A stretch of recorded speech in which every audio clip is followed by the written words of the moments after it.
कानपुर में पढ़ने वाले एक 10वीं के छात्र ने अपनी शिक्षिका के ऊपर गंभीर आरोप लगाए। छात्र और छात्र के परिवार ने आरोप लगाया कि उसकी शिक्षिका उसको धर्म परिवर्तन करने के लिए प्रेरित करती थी। इसके लिए उनके साथ में अश्लील चैट भी करती थी। इस खबर को जेएमडी न्यूज ने सबसे पहले प्रमुखता से दिखाया था। इसके बाद इस वक्त हमारे साथ वो शिक्षिका मौजूद हैं जिनके ऊपर ये सारे गंभीर आरोप लगे हैं। आइए उनसे बात करते हैं कि इन आरोपों में उनका क्या कहना है।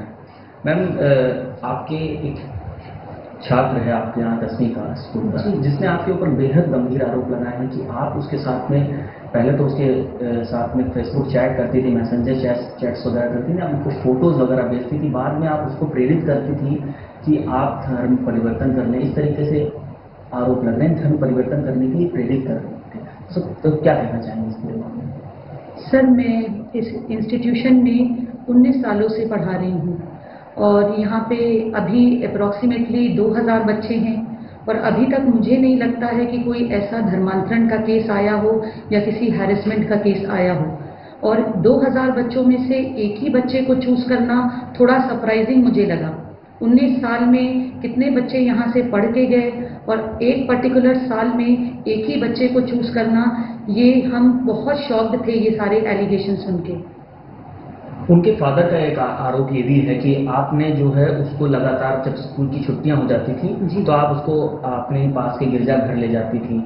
आप वो कहता था कि उसका ये भी कहना है कि गिरजाघर में ले जाकर प्रेयर भी कराती थी और आपने उसकी चोटी कटवा दी स्कूल के अंदर, जो हिंदू मान्यता के हिसाब से जो ब्राह्मण लड़का है जिसकी शिखा को लेकर काफ़ी मान्यता होती थी। इस पर क्या कहेंगे आप?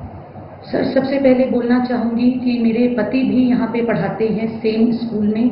मैं उनके साथ सुबह आती हूँ और 1:30 बजे छुट्टी होने के बाद चली जाती हूँ। तो उनको चर्च गिरजाघर ले जाने से का मतलब ही नहीं बनता, क्योंकि गिरजाघर केवल संडे को 2 घंटे के लिए खुलता है। और जहाँ तक चोटी काटने की बात रही, सर मैं बिल्कुल भी नहीं जानती हूँ, ना मैं हिंदू क्रिश्चियन से पहले मैं भारत की नागरिक हूँ। तो मैं रिलीजन के बारे में 19 सालों में ना मैंने कभी किसी को बात करी, ना क्लास में बात करी। आप बच्चों से पूछिए, टीचर से पूछिए, मेरे जो फ्रेंड्स हैं, मेरे जो क्लोज वन हैं, सबसे ज़्यादा वो ब्राह्मण हैं।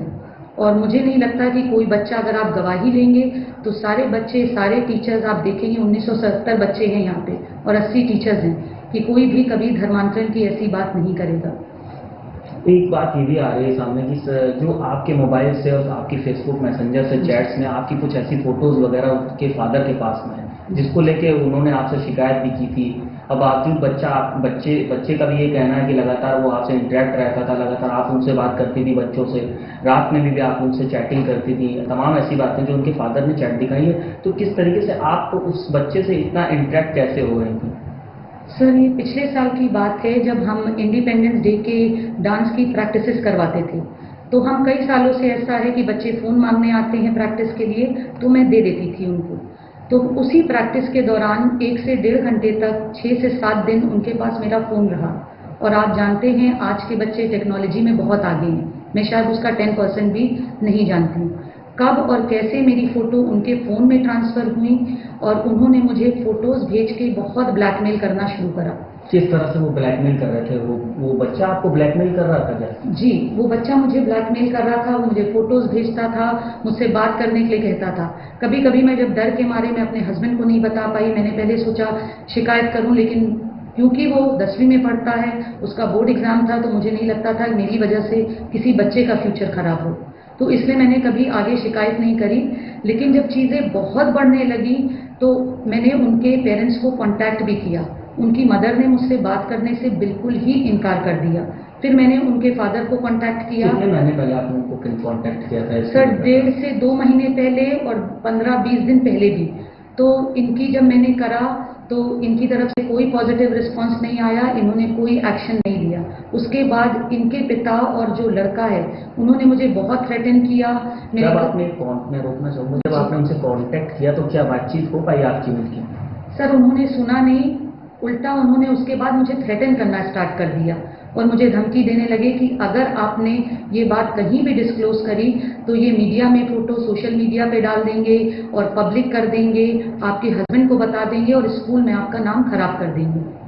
तो एक लेडी होने के, एक औरत होने के, क्योंकि मैं किसी की पत्नी हूँ, किसी की माँ हूँ, मैंने 19 साल में अपना नाम बनाया है, तो मैं उसको खराब होने से डरती थी, क्योंकि बच्चा और उसके फादर बहुत अच्छे से अवेयर थे। मैं एक इंट्रोवर्ट लेडी हूँ, सीधी सादी हूँ, तो उन्होंने बहुत अच्छे से मुझे टारगेट किया। जब बच्चे के फादर आपके पास शिकायत लेकर आए थे 8 तारीख को, 8 सितंबर को आए थे वो आपके पास जी। तो 8 सितंबर को जब आपको शिकायत लेके वो आए इस पूरी चैट प्रकरण को लेकर, तो उन्होंने आपसे क्या कहा था, क्या बातें हुई थी और किस तरह से उनका व्यवहार था उस पर, और आपने उनसे क्या कहा इस बात में? सर, मैंने जैसा कि बताया था, उनके बेटे ने मुझे अलग अलग नंबरों से कॉल किया था। उस समय तक मुझे मालूम नहीं था कि उसके फादर भी उसके साथ में है। उसने मुझे बोला कि सीधे नीचे आओ, मैं नीचे खड़ा हूँ। क्योंकि वो अननोन नंबर था, मुझे नहीं पता था, मैं जल्दी से दौड़ते हुए नीचे गई। वहाँ देखा तो उसके फादर भी वहाँ मौजूद थे, और उनके फादर ने जैसी बात करी तो मैं उसको सुन के शॉक्ड थी। उन्होंने मुझसे गलत संबंध अपने साथ बनाने के लिए मुझे बहुत फोर्स किया। क्यों, ऐसा क्यों उन्होंने बोला आपसे?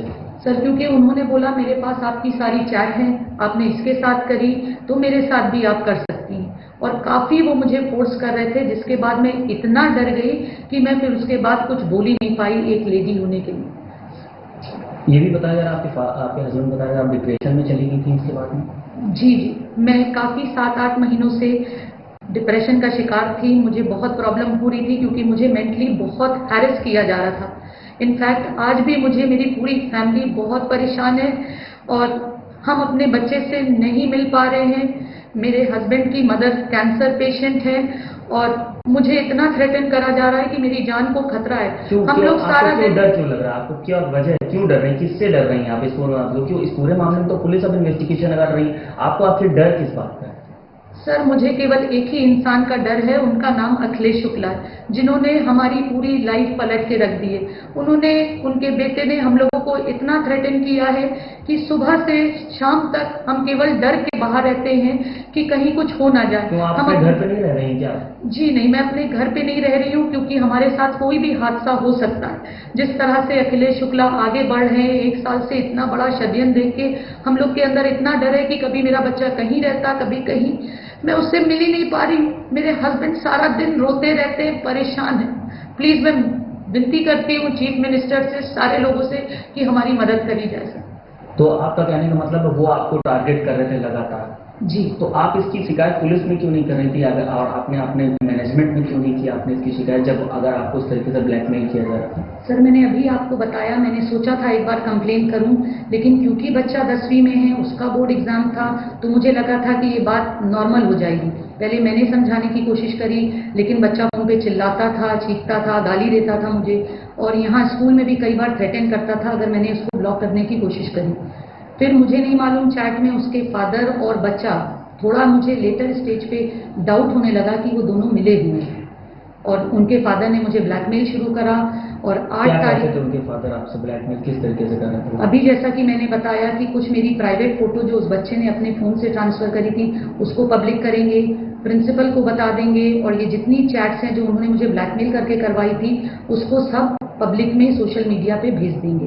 ब्लैकमेल करके कराने के मतलब क्या है कि आपसे वो बार बार कहते थे कि आप उनसे बात करो, तो आप ये समझ नहीं पा रही थी पहले कि कौन आपसे बात करना चाह रहा है?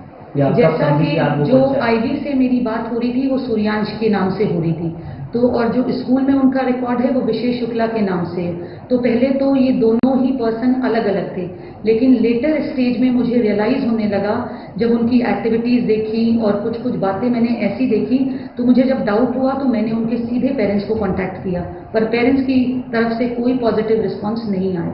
अच्छा, कब आपको पता चला कि ये वो आपको ब्लैकमेल करने लगे? लगभग ये जो चैटिंग आपके और उस फेसबुक मैसेंजर्स के बीच में हो रही थी, उसमें आपको कब जानकारी हुई कि अब आप ब्लैकमेल होने लगी हैं? कब आपको ये महसूस होने लगा, और कब आपने उस बच्चे को जाना कि आखिर वो बच्चा आपके ही स्कूल में पढ़ने वाला है? सर, 6 से 7 महीने अप्रॉक्सीमेटली वो हमको बहुत ब्लैकमेल कर रहे थे। जब कभी मैंने उनको रोकने की कोशिश करी तो वो क्लास से निकलते थे, कहते थे कि देख लेना इसका कॉन्सिक्वेंस क्या होगा, और मेरे फादर क्या करेंगे अगर हमने बता दिया।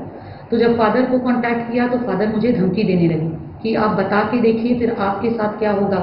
इवन इस मंथ में 8 सितंबर की शाम को 7:30 से 9:30 बजे के बीच में अलग अलग नंबरों से इस लड़के ने मुझे फ़ोन किया, और मुझे मेरे घर के नीचे बुलाया। जब मैंने मना किया तो उन्होंने कहा कि आपके हस्बैंड को बता देंगे हम। तो मैं फियर में फिर नीचे गई तो वहाँ देखा उनके फादर भी थे। उनके फादर ने मुझे धमकाया, कुछ गंदी बातें मुझसे बोली, तो जो कि मैं यहाँ पे मीडिया में बताने से भी शर्माती हूँ एक औरत होने के नाते। उसके बाद क्या हुआ जब आपको धमकाया उन्होंने? 8 तारीख को आए, 8 सितंबर को आए थे आपसे मिलने? 8 सितंबर को आए और 7:30 से 9:30 बजे के बीच में, जैसा मैंने बताया, उन्होंने अलग अलग नंबरों से कॉल किया। उसके बाद उसी दिन मेरे पास 10:30 से 11:30 के बीच में इनके घर से फ़ोन आता है इनकी बेटी का कि सूर्यांश घर नहीं आया है, आप देखिएगा कल सुबह तक आपकी लाइफ को क्या होगा। तो मैं डर गई, मैंने अपने हस्बैंड को बोला। मेरे हस्बैंड ने उस नंबर पे कॉल बैक किया तो किसी और ने उठाया, तो उन्होंने बोला कि सॉरी, हमसे गलती हो गई, हम लोग फ्रस्ट्रेटेड थे। तो हमने कहा स्कूल आप अपना घर का पता दीजिए, हम आ रहे हैं, आपको क्या हो गया, कौन सा बच्चा मिसिंग हो गया, क्योंकि सूर्यांश के नाम से मैं अवेयर नहीं थी कि ये वही बच्चा है। उसके बाद मैंने अपने हस्बैंड से फ़ोन कराया, कई बार इन्होंने किया, उनके घर से उनके भाइयों ने, बहनों ने, सब ने यही बोला कि फ्रस्ट्रेशन में बोल दिया था और हम आपसे माफ़ी मांग रहे हैं। और उसी रात को पता चला ये लड़का शायद दारू के नशे में शुक्लागंज फ्लाईओवर के नीचे पाया गया, जैसा कि हमें दूसरे बच्चों ने बताया कि वो नशे का आदती है और वो पैसे मांगता था लोगों से सिगरेट पीने के लिए और शराब के लिए। तो इसकी शिकायत आप वैसे कि अपने यहाँ पे अपने प्रबंधक को आपने की, इस बच्चे की चीज़ें जो कंप्लेंट्स वगैरह आई हैं उनको लेकर?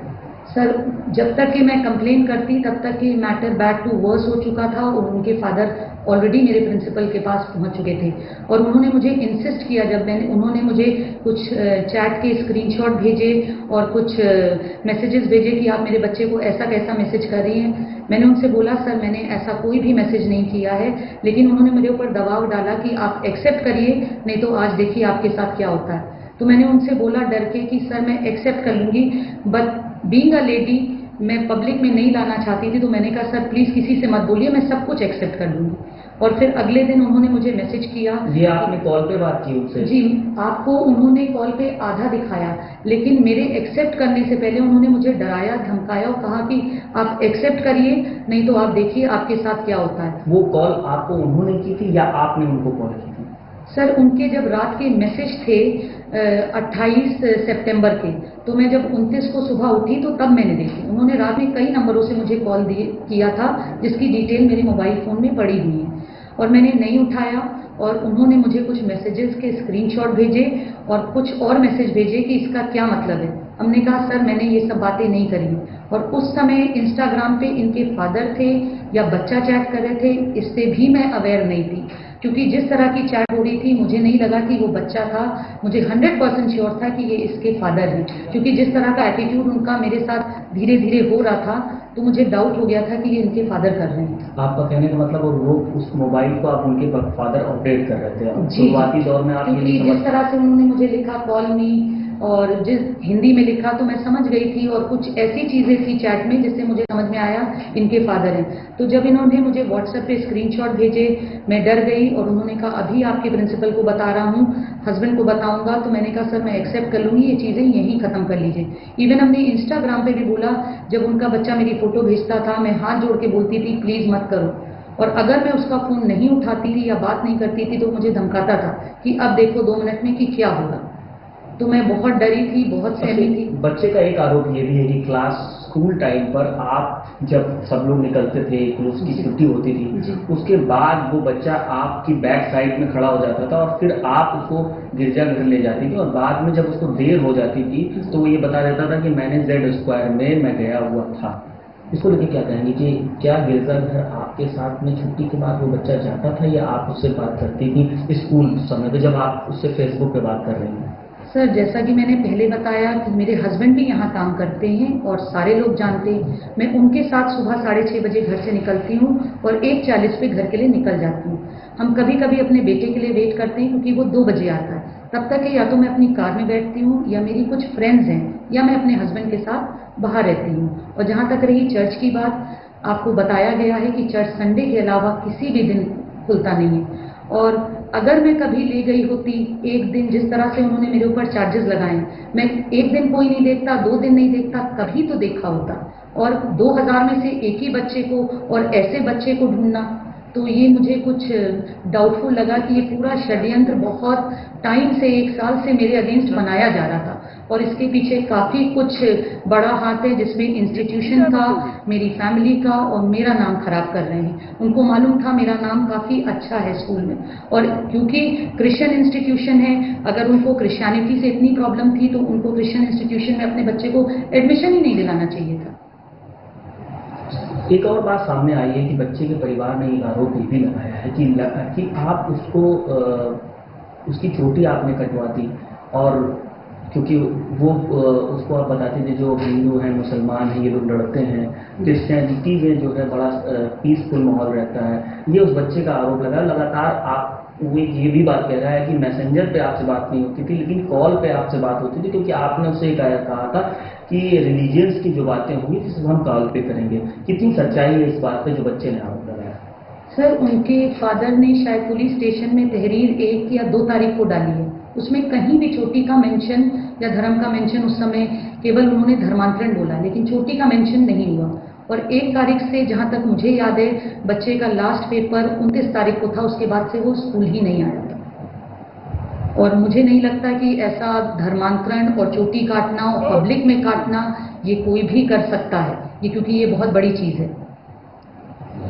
तो आप ये कहेंगे जो भी जितने भी आरोप उनके लगाए हुए हैं वो सब झूठे हैं आपके हिसाब से? हाँ, जहाँ तक मैंने आपको सबसे पहले बोला, हिंदू हैं, क्रिश्चियन हैं, मैं हिंदू क्रिश्चियन होने से पहले भारत की सिटीजन हूँ।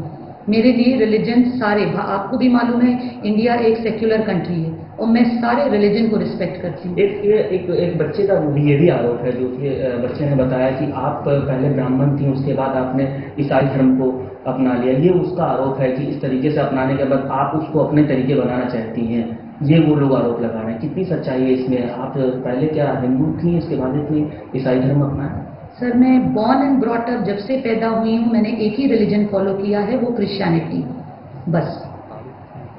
मेरा कहीं भी हिंदुइज्म से लेना देना नहीं। हो सकता मेरे ग्रेट ग्रैंडफादर होंगे, लेकिन जब से मैं अपने पेरेंट्स के साथ रही हूँ, जब से मैं पैदा हुई हूँ, डे 1 से मैंने केवल एक ही रिलीजन फॉलो किया है, वो क्रिश्चियनिटी। शुरुआत में जब उनके फादर आपसे मिले जी, तो उन्होंने अपने बच्चे को लेकर क्या शिकायतें आपसे की? आप और उसके बीच की जो चैटिंग की बातें थी उनमें उन्होंने क्या शिकायतें आपसे की, और किस तरह का व्यवहार था उनका उस वक्त? क्या वो चाहते क्या थे कि कंप्लेन एज ए कंप्लेन आपसे करना चाहते थे, या कुछ और भी उनकी डिमांड थी आपकी?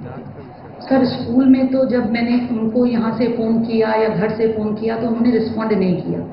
उसके बाद जब उन्होंने मुझे, इनके बेटे ने बोला कि मैं आ गया हूँ, अलग नंबरों से मुझे फ़ोन किया, घर के नीचे बुलाया, तो उनके फादर की कुछ अलग डिमांड थी कि अगर आप मेरे बेटे से चैट कर सकती तो आप हमसे भी चैट कर लीजिए। सो मुझे उनके जो पूरा इरादे थे मेरे लिए, जब से उन्होंने मेरी फ़ोटोज़ देखी थी या जो भी था, वो मुझे शुरू से नहीं ठीक लगते थे। और 1 साल में जो भी किया तो ये मुझे लगता है पूरी प्लानिंग करके हमारे अगेंस्ट किया गया है।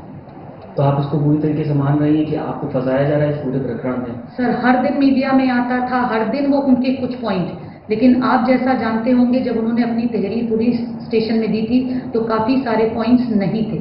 चोटी काटने वाला बच्चा 15 दिन से स्कूल ही नहीं आ रहा, और चोटी काटने इज़ नॉट पॉसिबल। इतने सारे हिंदू बच्चे हमारे यहाँ पढ़ते हैं, एक ही को पकड़ के उनकी चोटी काटना, एक ही को पकड़ के कन्वर्जन करना, तो मुझे लगता है कि ये सब षड्यंत्र है मेरे खिलाफ। तो आपने देखा कि हमारे साथ वो शिक्षिका थी जिनके ऊपर तमाम आरोप लगे थे, और उनका ये कहना है कि लगातार उनके खिलाफ एक षड्यंत्र रचा जा रहा था, और वो बच्चा छात्र जो शिक्षिका के ऊपर यह आरोप लगा रहा है कि उन्होंने धर्मांतरण करने के लिए उसकी चोटी काटी और साथ में उसको कुछ और तरीके से ऑब्लाइज भी किया था, जैसा कि चैट मैसेज इसमें आया है। हालांकि इस पूरे मामले को लेकर शिक्षिका ने इन सभी आरोपों को बेबुनियाद बताया। उनका कहना है कि वो काफी समय से ब्लैकमेल की जा रही थी, लगातार वो जो छात्र है वो उन्हें ब्लैकमेल कर रहा था, और उनकी कुछ फोटो उनके मैसेंजर से चुराई गई थी, जो कैसे उस बच्चे के मोबाइल में चली गई थी, जिसको लेकर वो अपनी सफाई पेश कर रही हैं।